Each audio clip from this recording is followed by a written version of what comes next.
or banning China from coming in. And we were just surprised at China. I have a very good relationship with President Xi, and they did that. This is not something that Let's say China. You know, China. I know China very well. Sitting in his office, surrounded by his most trusted advisors, Xi Jinping isn't just preparing missiles or warships. He's calculating the real battlefield: global power, military, political, and most importantly, economic.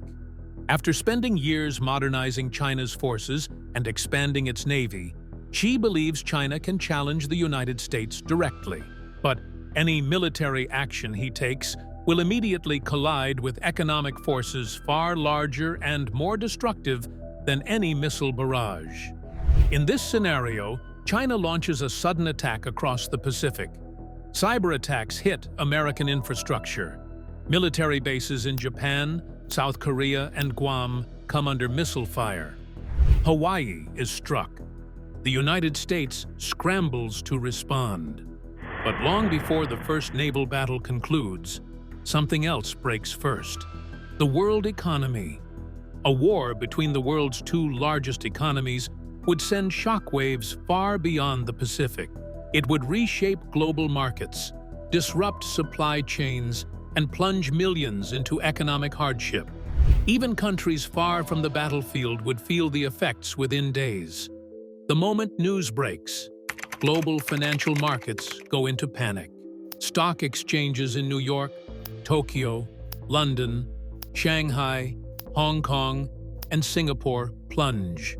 Investors who once predicted decades of growth suddenly fear the unknown, a war that could reshape the entire global system.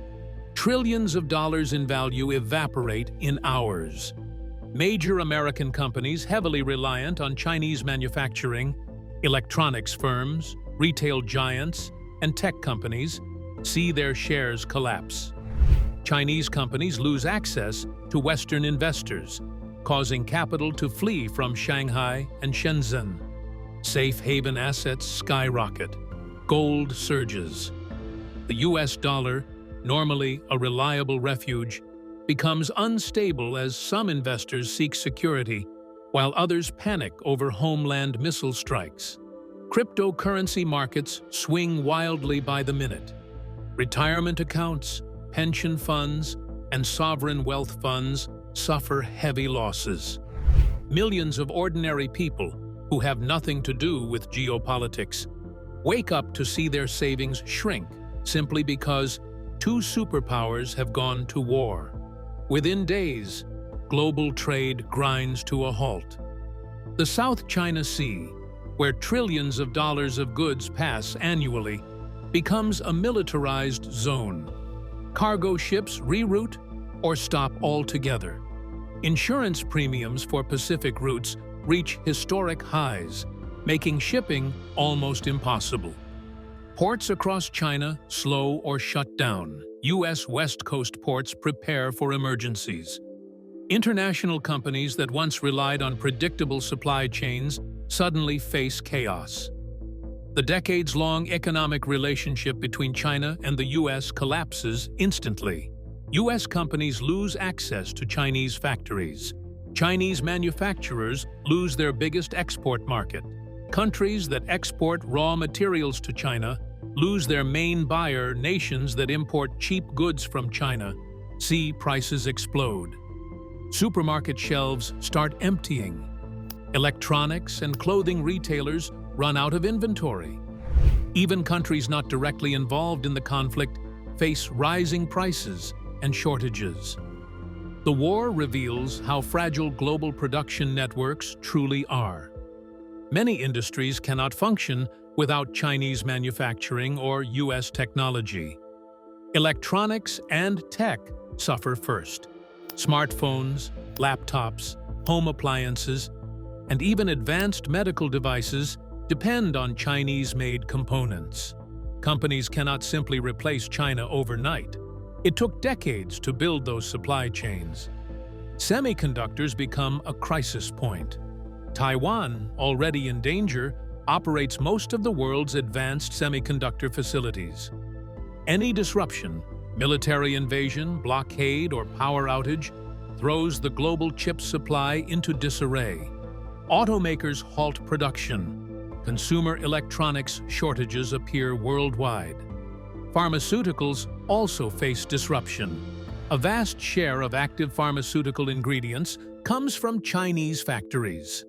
Hospitals in many countries start rationing basic medicines.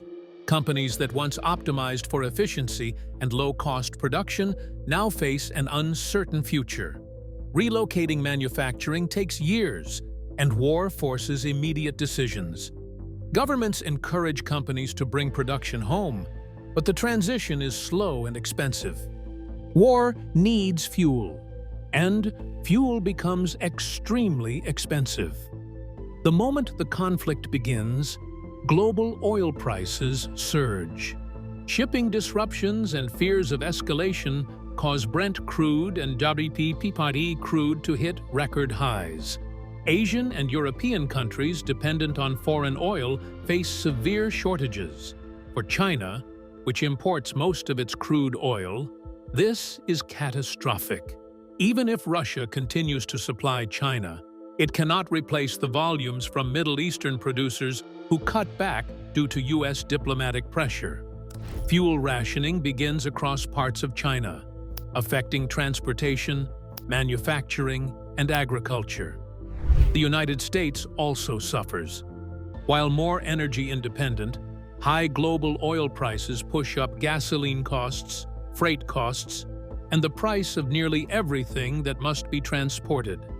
Inflation surges. Higher fuel costs create a domino effect. Food prices surge. Aviation and shipping costs multiply. Manufacturing becomes more expensive. Consumers buy less energy becomes a weapon in the economic war. While missiles fly, the U.S. and its allies unleash economic weapons. American-led sanctions cut off Chinese banks from global financial networks. Technology exports are banned. Dozens of Chinese companies find themselves cut off from Western markets. The U.S. pressures Europe, Japan, South Korea, Australia, and Canada to join sanctions.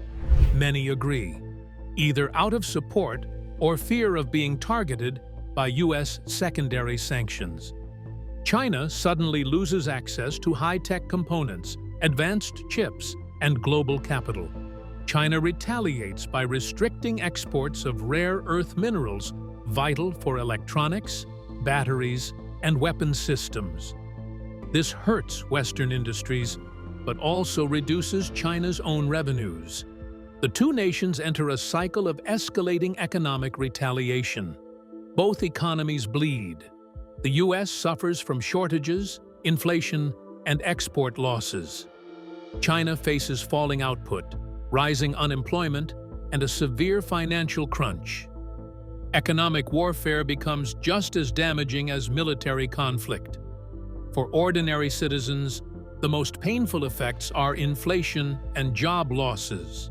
Because the U.S. and China are central to so many industries, prices rise everywhere.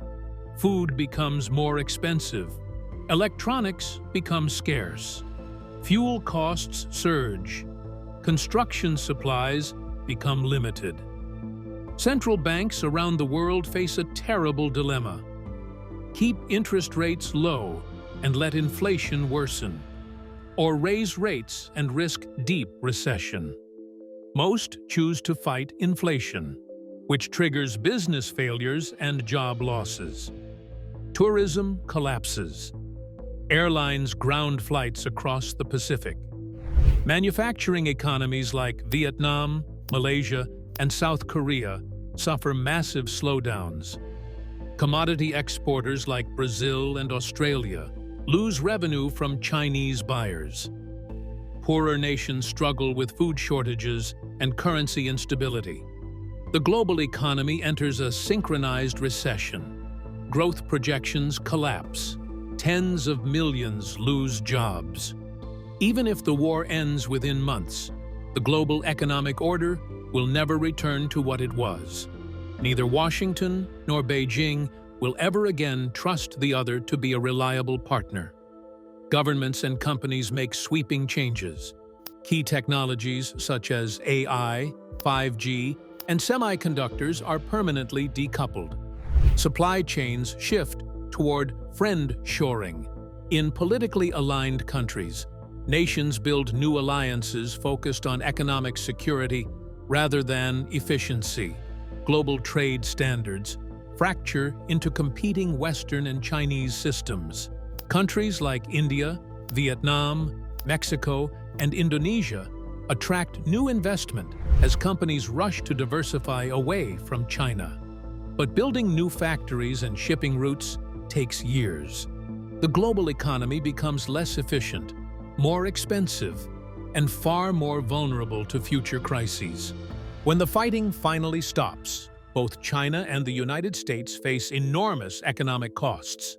China's economy suffers from sanctions, a collapsed export market, and severe energy shortages. Millions lose jobs as factories shut down or relocate. Domestic unrest grows. The United States suffers massive debt from war spending, shortages of key goods, and years of high inflation. Rebuilding naval and military assets takes time and money. The economic scars remain even after the last battle ends. Other nations face debt crises, food shortages, and political instability. The shock of a US-China war rewrites global economics, forcing every government to rethink its trade policies and national security strategies. A US-China war wouldn't just be a military conflict. It would be an economic catastrophe on a scale the world hasn't seen in generations, disrupting trade, industry, technology, and the livelihoods of billions of people.